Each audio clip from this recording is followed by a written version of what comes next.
மழை கண்ணா ஒன்று நீ கை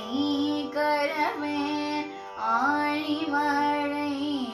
கண்ணா ஒன்று நீ கை கரவேன் ஆழியுள் புக்கு முகந்து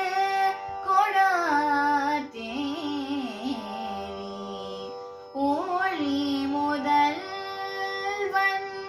உருவம் போல் மெய் கருத்து ஊழி முதல்வன்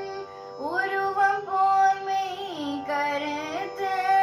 பாழியன் தோளுடைய பத்மநாபன் கையில் ஆழி போல் வலம் புரி போல் நின்றதிர்ந்த தாழாதே சார்கம் உதைத்து சரமழை போர்